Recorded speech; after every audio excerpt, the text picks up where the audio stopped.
聚焦2.0，我是高文英。专家预估今年是流感大年，也就是说2种病毒可能会同时来，新冠确诊跟流感确诊。可是这2种症状太像了，很难分辨。所以王必胜说啊，你先去快筛。你快筛之后，你排除新冠，你再到医院去采检，说是不是流感？而公费疫苗呢？10月1号开打流感公费，可是这2种啊，一个是鸡蛋培养疫苗，一个是细胞培养疫苗，要怎么选呢？还有现在次世代疫苗924开打了，可是如果排不到该怎么办？最新研究证实，清冠2号它是可以救中重症的。好，很多人在问清冠2号，第一个它如何取得？它跟清冠1号一样，它有公费有自费吗？今天中医师再一次提醒说，他真的不建议你到中药房自己去抓这个药材，因为这个泡附子跟半夏，这个必须要有中医师亲自把关才行。好，家庭主妇的个案是什么？民医发现说，这个家庭主妇跟他讲：“哎呦，我心悸，我血压高，我头晕疲倦，重要的是说才爬2层楼哦，腿麻无力，气喘吁吁的。”后来权威说，你这个叫做脊髓空洞症，再加上脊椎侧弯的角度43度了，脊椎侧弯一定要开刀吗？一起来欢迎今天的聚焦来宾群。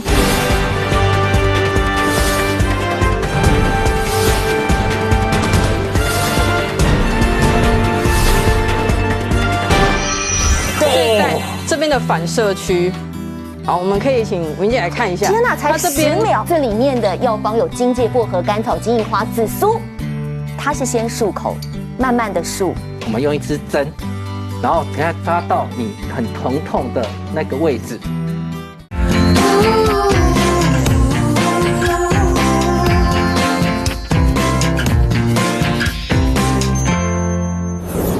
好，疫情最新，欢迎聚焦2.0的疫情指挥官，国防医学院公卫系教授朱年峰老师好。文英好，各位观众朋友大家好。好，来朱医师，你要特别提醒说 BA.5 现在成为主流了。如果说你本身就是心脏病患者，那你更要当心。为什么？新冠加心病等于是危险。像这一个20几岁的个案已经接种3种疫苗了，或者30几岁的个案接种2种疫苗了，说怎么还会猝死？其实刚刚就讲了一个很重要的，如果我们感染了 COVID， 然后再加上如果你原来心脏血管疾病就有一些问题的，包括心律不整啊，包括等等等等，那你就要特别小心，因为它可能就是一些重症的或是高危险群。那这样我们怎么来看？就是说，我们最近现在因为 BA.5 它的传播力比较快，流行会比较多，那我们怎么知道自己会不会有这个危险呢？那第一个就是你要先知道自己原来有没有心脏病，就譬如说你原来的冠心症有没有问题啦，或者是心律不整有没有问题？因为我们毕竟我们感染了 COVID 之后，新冠之后，它还是会有一些叫做细胞激素的风暴，那可能会造成的心肺的衰竭的更厉害，或者心律不整的更厉害。所以，当你如果在家里，那虽然刚开始的症状是比较轻的，但是如果你的心跳加快了，或者是呼吸变喘了，或者是血压变化比较大的时候，那这时候你就不要再说我还是留在家里去休息就好，赶快回诊。对，根据国外的研究就是说，即便你带着一些像辅助的那个量测那个血氧的浓度的什么，那这时候你还是要到急诊室去就医，不管是打2剂、3剂、4剂，BA.5 它还是有机会感染的。但是感染之后，那症状真的就差很多。像我们王彩华，他可能就是只有一点点不舒服，可是像我儿子，哇，头痛了2天，发高烧39度点5，那我差一点都要把他拿到急诊室了。还好他第3天的时候烧降下来，我才说不要快。那有些人会喉咙痛到简直是没有办法吞东西，没有办法吃东西。所以我们觉得就是说，你因为不管你打几剂，但是还是依靠你当时发生的一些症状，才是最重要，要不要决定送医或就医的这个指标。伟凡哥，你是6月确诊的，对，一大早起来，我觉得喉咙有一点哑哑的，有一点痛痛的，我那个头上就已经开始有点冒冷汗的感觉了。那我就赶快来快筛啊！我快筛第一次是阳性，那我就觉得。好吧，那就赶快去医院吧啊！那去医院之后呢，我再用另外一剂快筛来试试看，是可以吐口水的那种的啊。是阴性，那就觉得这个到底怎样？我就到了医院，我2个都带去啊。他说不，就做那个医院的那个叫什么 PCR 啊。做完之后呢，他确诊了那确诊之后呢，他就说那你就回家症状就吃药吧。那我说没有别的吗？那我说不能拿清冠1号吗？他说我们不是中医院，我们没有清冠1号。清冠1号是要去跟中医师那个时候我还搞不清状况嘛。后来呢，我又打电话给中医师，那个中医师说大概1个礼拜之后我可以给你清冠1号。我说那我不是再见了吗？那时候缺货，我就立刻打电话给一个很熟的中医师，他就说好，我现在立马快递给你。清冠1号吗？清冠1号。后来你怎么吃？因为听说你都没有腹泻。对呢，那个中医师很好，他说我告诉你要注意因为大部分人吃清冠1号呢，最怕就拉肚子啊，腹泻很厉害。他说我给你的是那个药汤然后他就寄来，他说你把那个药汤打开之后呢，放在大碗里面，那切2片姜丢在里面，然后放到电锅里面去回温。OK， 因为他寄给我的是从他的冰箱里面拿出来的嘛，那我就回温完毕之后我就拿来喝，任何感觉都没有。我当天下午就喝，我第二天就觉得状况好很多。几天之后好？我第二天状况就已经好很多了。你知道我当天喉咙是很痛的，我到了下午喉咙是那种刺痛的。我就开始很紧张，因为我曾经有过喉咙哑掉，那个中医师说是我的肺的问题。那清冠那个COVID-19 又是攻击，又是肺的问题，我吓死了。我说我会不会再见了？我真的很害怕。好，我要来看，今年是流感大年，专家说秋冬的双病毒夹击，你要打2剂疫苗。因为黄立明说，哇，今年400万人，你同时染流感，也同时染新冠，重症增加30%。如果说你接种流感疫苗，可以降低患者的心血管疾病的风险。注意是问题是流感跟 BA.5 太像啊。没错，你可以看流感跟这个 BA.5 都是有发烧、头痛、喉咙痛、肌肉酸痛等等等，我们一般上呼吸道感染的症状，你很难从这个症状上面来区分说我就得的是 COVID， 或者是我得的就是流感。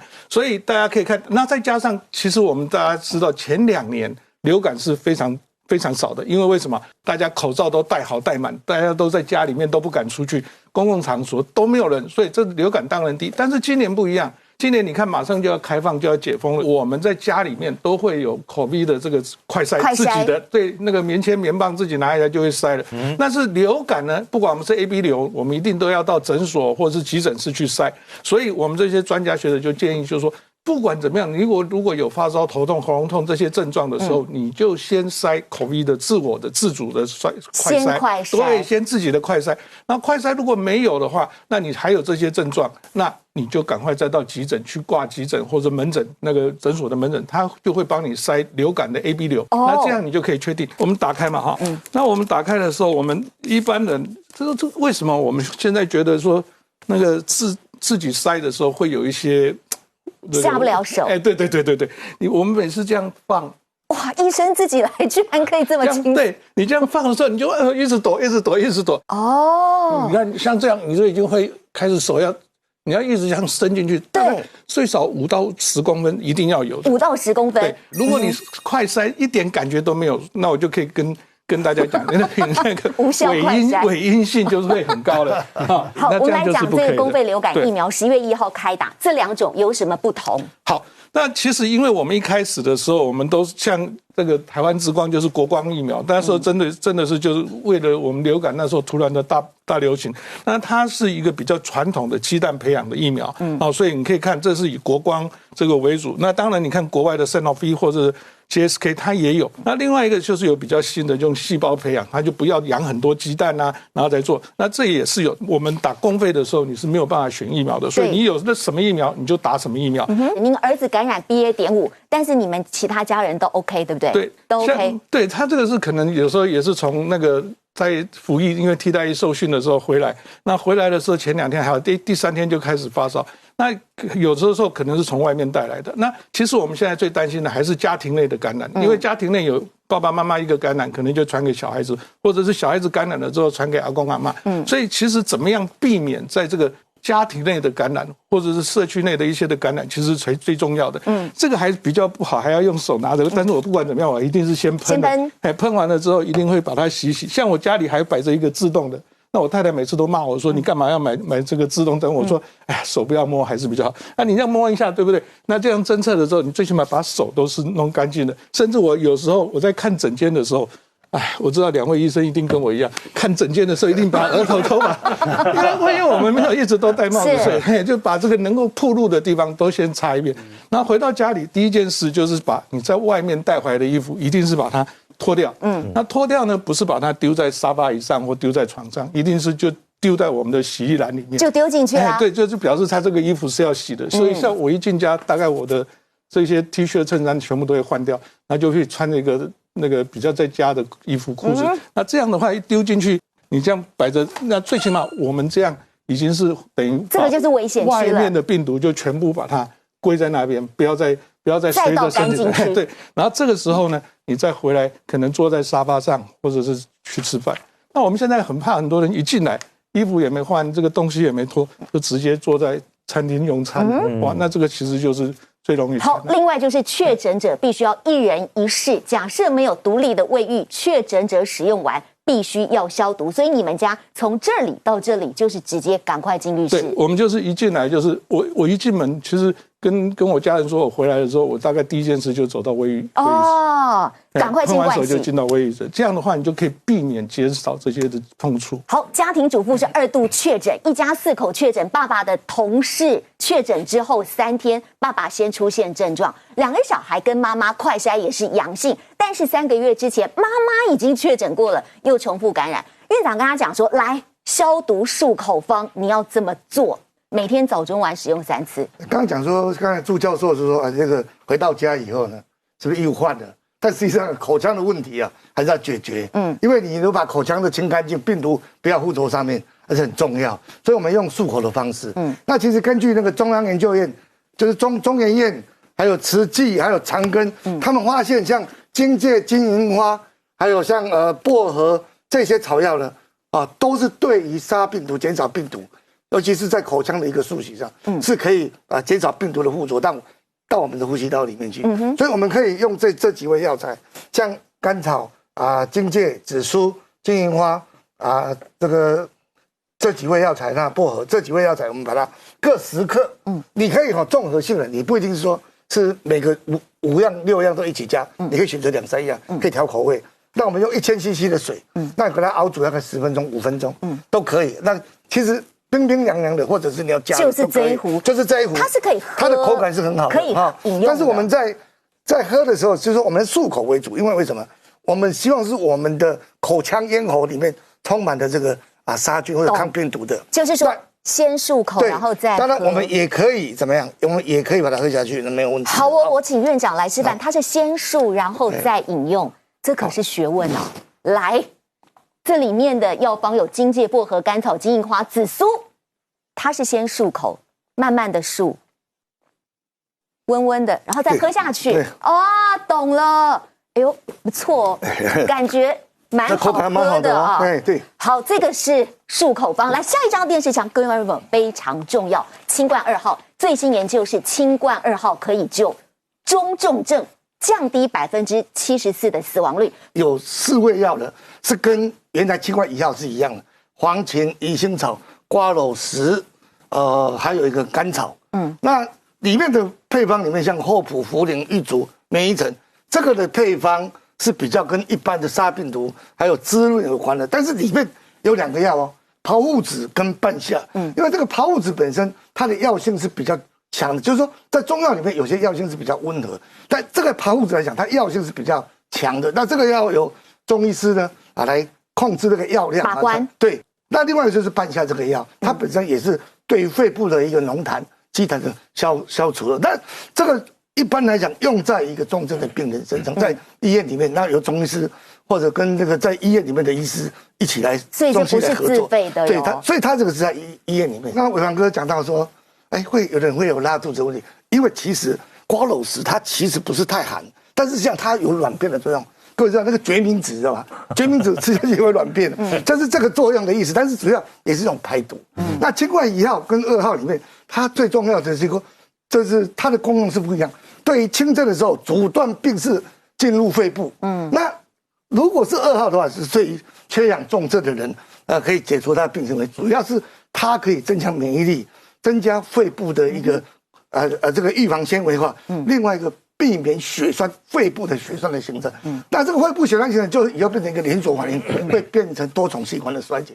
所以它可以阻断这个，但是依旧不建议自行去抓。对，这个都是要医生处方为主。那其实清冠一号还是经过医生处方以后才可以给药了。所以目前清冠一号就是刚刚我看到这个下半段就谈到这一块。对，来，清冠一号公费补助对象最新，第一个高热不退，第二个咳嗽明显，第三个咽喉严重，饮食困难，这个时候是可以给的。第一个就是说，他如果已经有拿的，说是帕斯洛韦或者莫拉皮拉韦。就是抗病毒的西药的时候，不要重复使用。对。那第二个呢，说他有确诊，但是他有所谓的特别的一个病史的一个发展，譬如说高烧不退，他已经有发烧的，那就是连续2天或者有咳嗽比较明显。其实大部分的确诊的病人 ，COVID-19 确诊病人大部分都有咳嗽了。咳嗽的时候一定会有，那有的会喘，有的不会喘。再来是咽喉疼痛、喉咙痛啊，痛到让你觉得很不舒服。其实这个都一般的一个情况是可以用。家庭主妇只不过是咳嗽，结果哇，胸椎断了。我们可以看到这一节就跟比较不一样，它的高度就变得比较窄，颜色也比较黑，就代表说它是一个急性的压迫性骨折。那因为它非常的痛，所以我们就用一个什么骨水泥，我们就用微创的给它打一个水泥进去。把它恢复它的高度来减轻它的疼痛。我们要咳嗽都会产生胸内压很高，所以就会然后就会赶快驼背了。所以一旦你驼背，这个瞬间的力量很大的话，你又是骨质疏松，它马上就可以压下去了。什么叫骨质疏松？就是海沙屋啦。你只要用力，地震震一下，它就垮了嘛。所以我们怎么样让它可以减少这个压力呢？所以一旦你要咳嗽，不是叫你不要咳，因为你忍不住嘛。抱胸。对，就抱胸咳。抱胸。怎么样咳？你看，突然，可是你抱胸就压住，它自然就不会有前弯的动作了，就不会造成所谓的压迫性抱胸咳嗽。而这个妈妈她是脖子上有一个富贵包，真的林副，这富贵包挺大的。她怎么回事呢？核磁共振说这是骨刺压迫神经，造成四肢瘫痪。这边就长了很多的骨刺了。这个都是骨刺啦。对啊，我们可以看到中间这一条叫神经，前面叫骨头。正常骨头跟神经中间要白白的，叫脑脊髓液去保护它。你只要拿手机，为了避免你是低头族，你就变要拿上来，但是拿上来就会产生问题，你的手就会很酸，变手问题了。对。所以我们平常要做一些自我复位，头往左压、右压、后仰，记得这6个字。对，所以说假设你就看了30分钟，开始觉得肩颈酸痛，大家这3个动作一定要做了比如说你假设30分钟觉得很酸了，第一个要怎么样？去压脖子，往左边用力压。要压3次，1、2、3，然后换右边，1、2、3，然后往后，再往后，1、2、3，最后要耸肩，1、2、3，1、2、3，非常实用。这个是自我复位，可是骨刺也不需要开刀吗？这个是一个最新疗法，它叫做高频热凝疗法。我有一段画面，我请副座来解释它是什么意思。它是利用特殊的电极针，它把这个高频率的电流传达到病变的位置，产生热凝的效应吗？副座，它主要因为我们疼痛，它就是因为有一些东西去刺激到神经，让它去兴奋了，所以你会觉得很疼痛。然后我们就用一个比较新的技术，我们用一支针，然后给它扎到你很疼痛的那个位置，然后利用一些电极，去产生热能。当然可以看到肌肉在那边抖动，就是确定说我们在开刀中间用一个 X 光，我们就可以确定那个神经的位置。然后扎到以后，我们就这台机器，然后去刺激，只要肌肉抖得很厉害，就确定你已经扎到神经的范围了。这是一个比较新的技术，我们可以利用一些水的流动，让整个热能可以更均匀的散开，就像温水煮青蛙一样。时间我们设定2分30秒，现在就是这个是时间。这是它的电阻，这是现在的温度，已经达到50度了。以前我们知道神经最敏感是什么？一旦它疼痛，就是神经被激发了。然后我们当然是希望说，我们就把神经破坏掉啦，让它没有神经。但是没有神经就会造成什么问题？你都完全没有感觉了，没有感觉对人是一个很残酷的事情。人家打你骂你都没有感觉，虽然不会疼痛啦，但是你也没有生活了。所以就借由这种温度，我们知道一个神经大概在43度以上，它就会造成永久性的破坏。所以只要在43度以下的话，就可以造成它有治疗的效果。所以以前我们都只能说是帮病人治疗在43度，但是效果就不能延续很长。所以借由这台的热淋疼痛疗法的话，又是水冷式的，它可以利用这水的冷却，可以把我们温度设定很高60度，但是作用的地方就不会造成神经的永久伤害。然后我们可以看到这块肌肉刚开始是红红的，现在慢慢烧灼以后，它慢慢就好像被煮熟一样，就会慢慢越来越白啊。假设用传统的治疗方法，大概它只能延续1到3个月而已。假设用这种比较新型的治疗方法，大概就可以达到半年到1年的治疗效果哦。然后什么时候可以？我们什么情况之下要来利用这种治疗方法呢？就是全身性的疼痛，一般常见的是肩颈酸痛，还有50肩，哦，还有膝盖的疼痛。最特别是带状疱疹引起的神经疼痛。治疗效果也有它的非常好的地方。好，要当神经外科的第一关是什么？就是这一招夹花生，筷子夹花生，在1分钟之内 A 碗夹到 B 碗 ，B 碗夹到 A 碗。好，来，副座是全世界开最多脊髓空洞症的权威，救脊椎的病例万例，加油啊！面子保住，由您开始，倒数1分钟，怎么夹？开始。我职业生涯就是这一次很重要了哈。哇，伟王哥你加慢一点呐。伟王哥你是被那个演艺这个耽误的神经外科医生了。还剩多少秒？报数多少？加油，加油！所以我们看到副座夹的速度是比较稳定。哈，廖伟凡速度比较快。当然啦，伟凡哥，这个是神经外科。第一关选医师的第一关，夹花生，报数，大声喊，剩多少？30秒。30秒。现在副座已经夹到第2碗了，伟凡哥开始倒数几秒，喊出20。不同时候结束，答案揭晓，结果是廖伟凡胜利。厉害厉害厉害厉害厉害！什么是骨萎？萎缩的萎吗？不只要补钙，1周1茶可以养肾健脾。来，院长，好棒的方子啊！枸杞呢，跟芝麻呢，都是一个非常补肾而且滋阴养肝的药。那肾气足了，它身体抵抗力就好。那尤其是枸杞、芝麻，我们把芝麻30克，那枸杞10克，用100公克的白米，我们下去煮，煮了以后呢，就可以来吃。它可以益肾益肝养肾、润五脏、壮筋骨。那另外一个就是比较简单的，就是用一个叫做2子延年茶，这是用喝的。刚刚那个是药膳，这个是茶饮。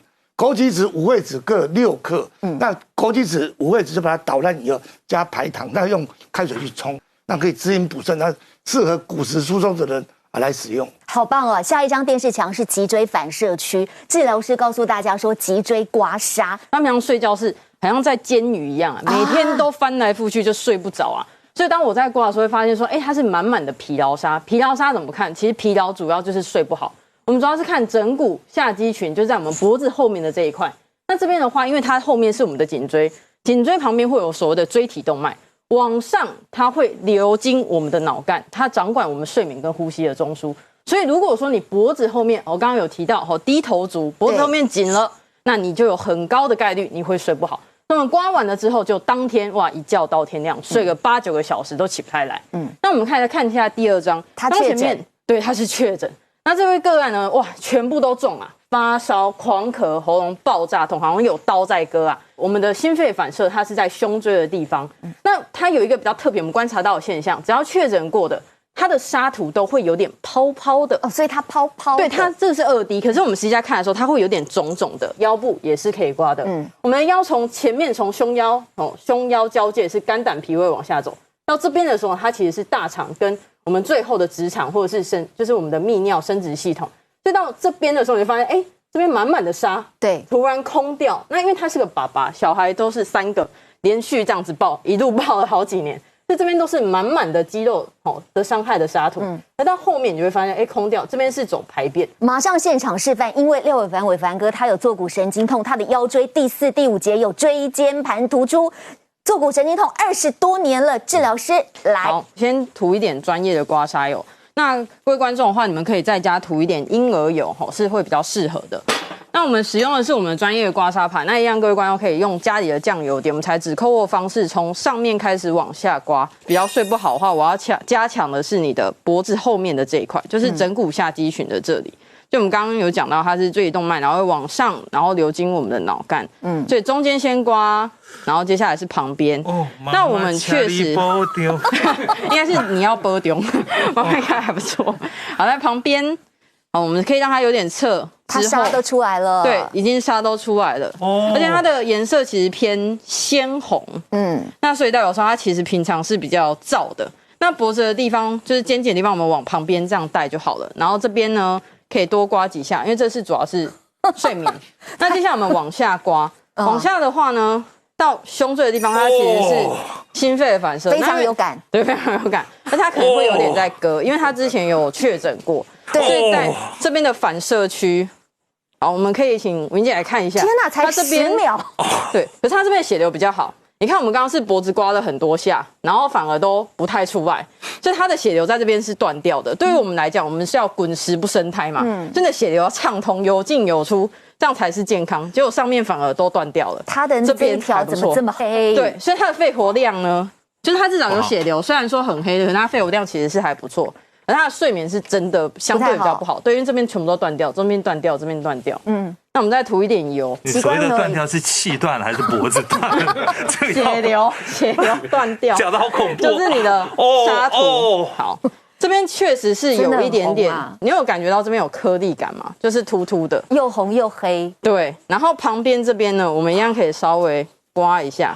才10秒。对，所以我们平常如果说你是确诊过的患者的话，那我都会建议旁边就是回家真的拿一个导游迪亚搭配我们的婴儿油，可以自己稍微刮一下，都会比较舒服。肩胛骨对过来的地方差不多是肝的位置，越往下的时候呢，它是走脾胃，就是开始走消化。再往下的时候，来伟凡帮我挺起来一下下，你这边可能会比较痛因为你的腰椎，它腰椎其实在这一节它是有点点旋转的。他之前好像有摔过，对不对？对，刚刚有听您讲。对，那我们这边往下刮。这个地方会特别痛，这里这个腰椎的地方。还可以吗？它真的可以，它有感，可以。可是你们也可以看到说，它上面的确实是比较鲜红，到下面它这边又没了。对，因为它这边的血流是比较不好的。那我们痧其实从文献上来看是红血球。那有人会说，姜老师脊椎可以刮吗？非常可以。那不是很多神经吗？我们皮肤本身有很多神经的，而真正的我们的脊髓的神经，其实它是在包覆在骨头的里面，所以你是很难刮得到它。然后再来就是我们家已经刮了3代，文献上也有直接刮在糖尿病患者身上，所以绝对是安全的。接下来这一段是看出来排便干不干净，排便没错，但是它在这边的，它主要会是这一段没有，表示很好是吗？这个地方啊，排便还是次之，因为它这边最主要是。它的椎体本身，它腰椎本身是受伤，它这个有一个很罕见的，完全凸起来，这是上面所没有的沙肿，我们叫结晶沙。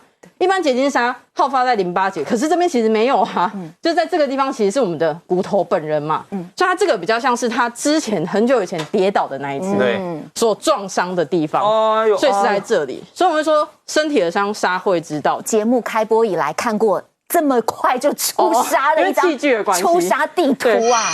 出国的人会比较多，那我们会感染的机会有2个地方，一个是可能在飞机上，单脊椎侧弯的话，它只会腰酸背痛，他开始觉得麻，因为压到感觉神经。要消水肿的话，就要逆境啊。如果说你是要这个增强肝功能的话，就要由上而下。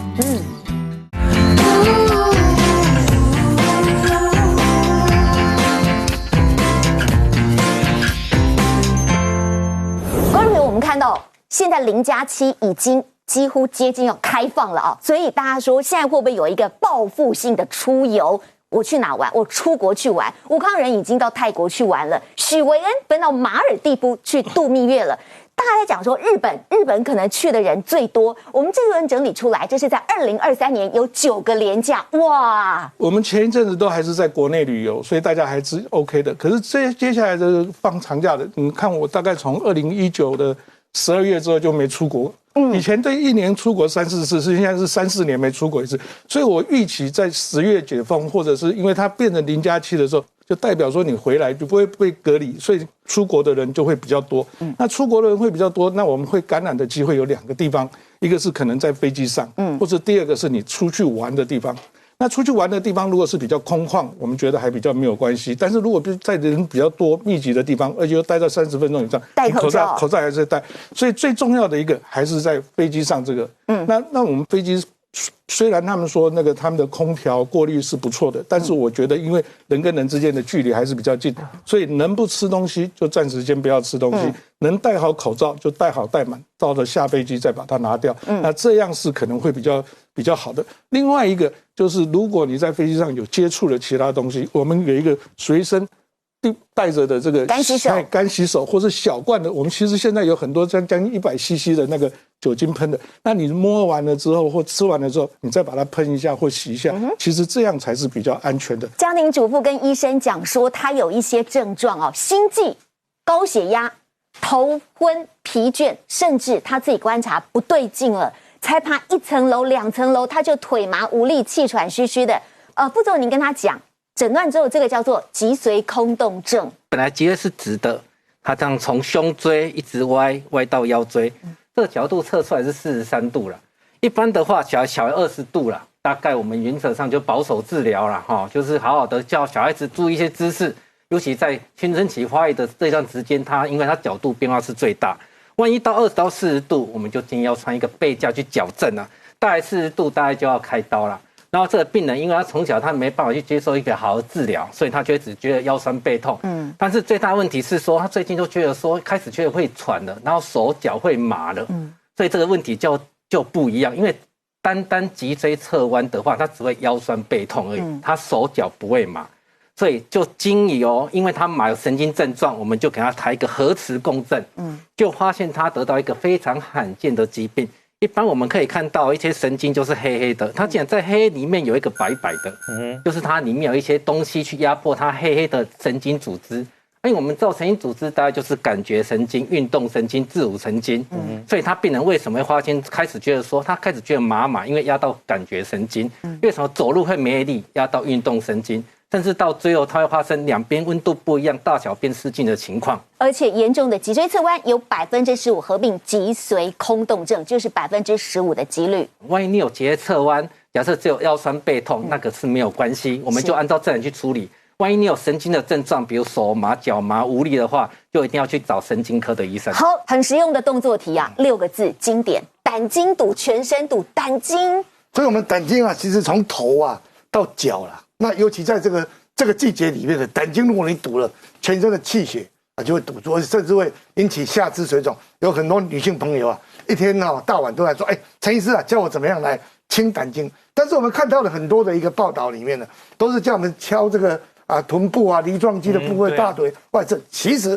胆经是从我们头部的侧面，刮痧板也好啦，汤匙也好啦，打油迪亚也好，其实都可以来用。有点应力，当然可以抹一点像婴儿油啦这一些的东西。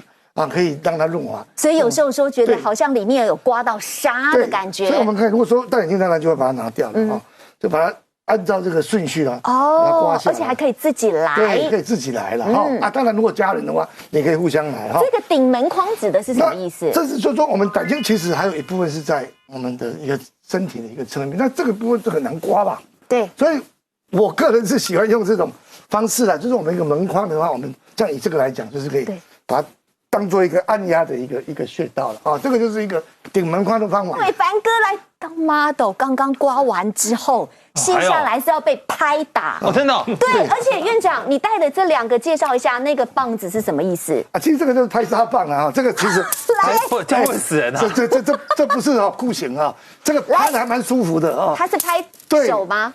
不是，它这个其实在上肢下肢不用脱衣服，不用脱衣服拍脚对，我们示范。我今天怎么这么忙？这个声音好，对，这个有弹性的那当然可以从这边的那这个刮痧棒其实可以自己来，我们可以自己来，自己敲，对但是说你这个可以对它高一点，这样可能挑起比较对，可以敲这样子吗？对。那顺序的话，我们要从上而下，顺经就是从上而下，这样子对。啊，那逆经是从下而上，所以你要消水肿的话，就要逆经啊。如果说你是要这个增强肝功能的话，就要由上而下。换一个道具，对，换一个道具。就这个穴位，换个道具，这样子，对，这样子哦，对，哦，今天也挺好呢，挺好，哦，好爽。这个位置是真的会有痛感的啊。对，我们就去敲它的院长。对，所以说我们用按摩的用敲的方式，都可以达到我们疏通肝经的作用。陈朝宗院长介绍这一道好方子——鳝鱼甘草汤。那就是鳝鱼甘草汤针对像坐骨神经痛啊，或者是像肌肉酸痛，尤其是下肢的部位，那当然也有补充一些我们骨质的作用。那它主要的材料就是芍药、炙甘草、酸枣仁、木瓜、鳝鱼，主要是把这个药材呢先熬煮的一个浓汁以后，再加鳝鱼一起来煮了。那其实这个还要兼顾了效果跟美味所以我们就可以根据我们这个做菜的一个习惯来搭配，它后面是可以加一点像米酒这些，再来爆香，那效果就非常不错。我们先平躺，这个是要躺瑜伽垫的，对，所以比较适合在平常睡觉前。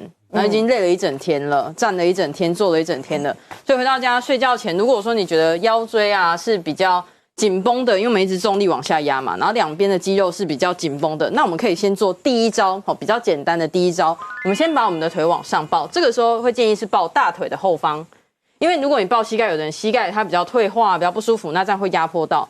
往下拉之后呢，肩膀放松，微微拉就好了。我们主要是拉我们的臀肌。对，凡哥，你有没有觉得屁股紧紧的、绷绷的？而这个时候，因为我们的骨盆往后倾了，所以你的腰椎基本上会被拉开，被这个动作拉开，所以我们就可以停15秒。15秒之后呢，假设15秒到了，我们就把它放下来，这个叫做一下。那我们通常建议呢，我们一组呢是可以做10下这是第一个动作，非常的简单。第二个动作的话，假设说像伟凡哥你有坐骨神经的问题，那我们就可以透过一条大的浴巾，那我们可以去放松我们的腘旁肌，好，往上一样往上拉，一样肩膀脖子放松，脖子一定要放松哦。高血压的人如果太用力的话，他这边就会往上冲，会很危险。那我们在往上拉的时候，另外一只脚平放，这一只脚膝盖打直，不用太高，慢慢点喝，慢慢点喝，肩膀再放松一点，手再放松一点，一样停我们15秒。这主要是拉我们的腘旁肌，下面就会是我们的坐骨神经往下延伸的地方。这平常久坐脚会有点麻麻的。我们一样可以这样子做，这是第二个动作。接下来再进阶一个了，刚刚这2个都是相对安全，最后一个的话，我们叫大字型的伸展，我们是用来伸展我们的侧边的内外腹斜肌。假设说我今天要拉的是我的左边，那我就把我的脚往我的右边跨，尽可能的碰到地板，碰不到没有关系，没有关系。那在这样的情况之下，其实我的侧腹就会有点微微的绷紧，一样停15秒。如果说我平常肩膀也是有点紧绷，我可以把它往上带，这时候有点卡卡，对不对？对，肩膀有点卡卡，但是他做得很好，对，很标准。那我们在这一条线，我们就会整个都延展到15秒之后，肚子要先收，微微回来，这样才不会突然闪到。因为我们在伸展的时候，肌肉是放松的。OK， 好，3招超级实用。庙位的话，大概是出了问题。看看一个人有没有办法真的套上到4层、3层了，3层了。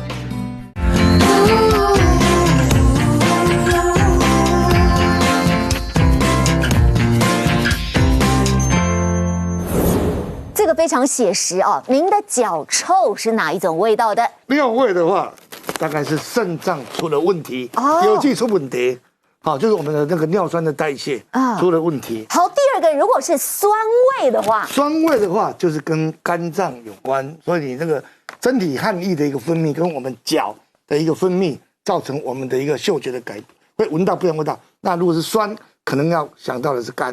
好，如果是臭苹果味呢？臭苹果味，这个大家都知道，这个大概是跟酮酸中毒有关，所以就是跟糖尿病可能有密切相关。所以你有闻到臭苹果的味道，那要检查血糖看看。哇，接下来如果闻到的是尸臭味的臭袜子味呢？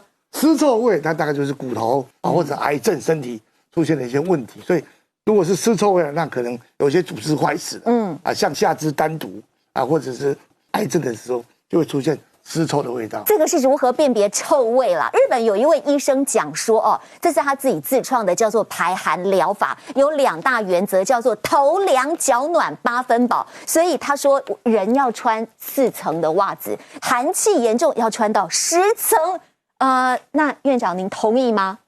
我是觉得在台湾的环境里面呢，不是那么寒冷的，可能不需要。如果是在冰天雪地的像北海道，可能有需要，所以这个是可以当做参考就好了。好，参考就好。来，生活小宝典，欢迎今天的特别嘉宾，有请特别从彰化北上的彰化社头织袜博物馆经理江佩琴，欢迎经理。这个是我们最古老的第1代的织袜机哦，对，这个是古董机哦，这是已经有80年代的一个古董机了，就是阿昼留下来的第1代的织袜机。对，所以它这个线就是跟着上面这样跑。对，那这个早期呢是有钱人在穿的，因为早期袜子呢是很鲜少的，就是很稀奇的，因为早期都是穿那个草鞋啊，所以早期呢这种织袜机的话呢，一天24小时不停的运转，只能生产1打的袜子而已。1打？对啊，所以这个是很有就是很有珍藏价值，因为早期都是好亚郎叠钱哎啦。对。伟凡哥现在好吵哦！工作一天，我耳朵都聋了。同样的一个动作，所以它这个就是成品，就对。对，那24小时不停的要运转哦。真的，80年历史的古董机啊，这不是我们弄的，抱歉，没关系，不是我们弄的。好，伟凡哥赶快跳过去了。刚刚我们讲说人要穿4层袜子，你有办法套到4层吗？可以穿到4层啊，只不过就是说，我要先问一下，这准备应该是干净的袜子，没错吧？干净的，先套到4层，这层就有点难，因为这个5指袜这个跟我现在脚上穿的一模一样。对，第2层啊，有办法套得上去吗？不是，要袜子越来越大才可以吧？对，但是刚陈院长的意思是说不需要，看看一个人有没有办法真的套上到4层、3层啦，3层了，第4层套上去了。这像我告碎呢，那碎干呢啦。这样子，我靠赞的呢。院长的意思是一个人不用套到4层啦，那是日本的医生自己的自创的方法啊。这样感觉如何？套到4层之后，我现在第5层啦。这样就没办法走路啦。也可以，可以，还好哎。有觉得排寒了吗？是蛮暖和的，套这么多层袜当然很暖和。它第1层会把脚的湿气吸出来。我们看到那段影片是什么？你穿过再洗，穿100次的袜子，养出满满的细菌，还有过去的这一些柔软剂会残留在纤维上，是不是，经理？是，这一张图呢，就是这一张图是我们有经过100次的洗涤之后呢，它会产生非常多的细菌。所以很多人会认为说，洗完之后可能细菌就会不见了，其实是不见得的哦。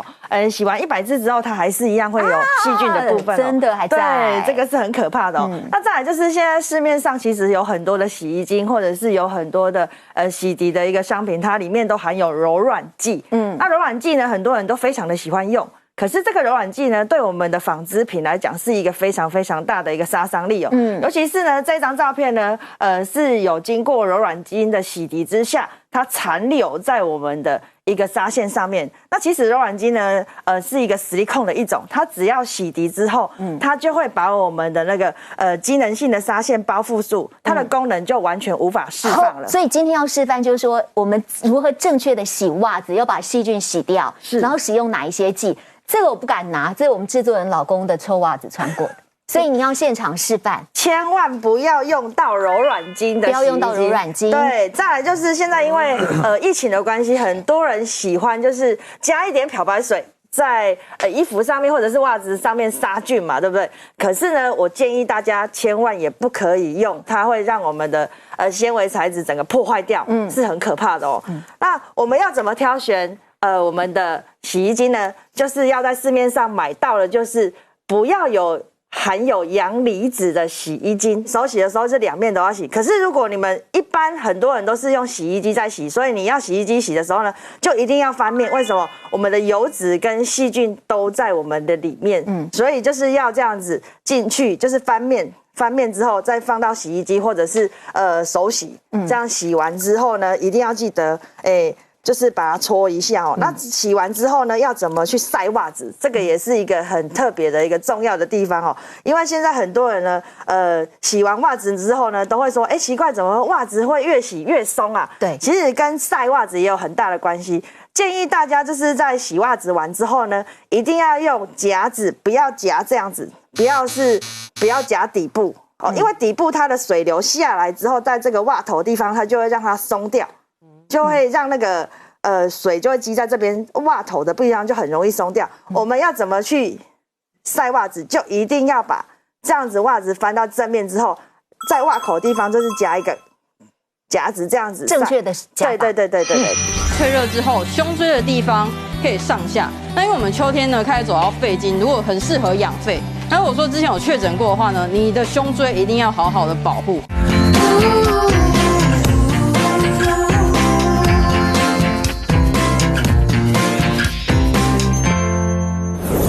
开始要入冬了，吹风机这个时候派上用场了，怎么吹？治疗师，如果说平常啊，因为现在开始季节在交替，有的时候比较冷嘛，然后有的人就会开始犯头风。那如果家里有吹风机的话就很好，我们可以把它先调成小火，不可以太大哦，然后要温温的。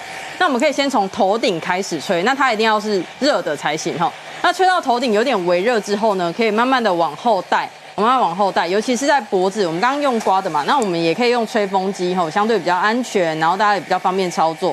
那脖子把它吹热之后，胸椎的地方可以上下。那因为我们秋天呢开始走到肺经，如果很适合养肺。那如果说之前有确诊过的话呢，你的胸椎一定要好好的保护。后面吹完了之后呢，我们再慢慢的带到前面来。前面的话，像有一些人他咽喉可能讲话太多，会咳嗽太紧，我们一样用吹风机的热风，但是你的手可能要放在这里，就是确保不会烫伤。然后我来就好了，我们就把它微微的吹热。跟吹热之后呢，再带一点点的胸口，好让大家微微的吹热。那这样子就可以很好的去养护你的心肺的功能，以及不要让你的头风会太痛。好棒哦，院长。所以我们说百会穴非常重要。对，这个百会穴啊，就是可以让我们这个像脑雾啦，或者说失智健忘啦这些刺激。那另外就是说，有些失眠的病人。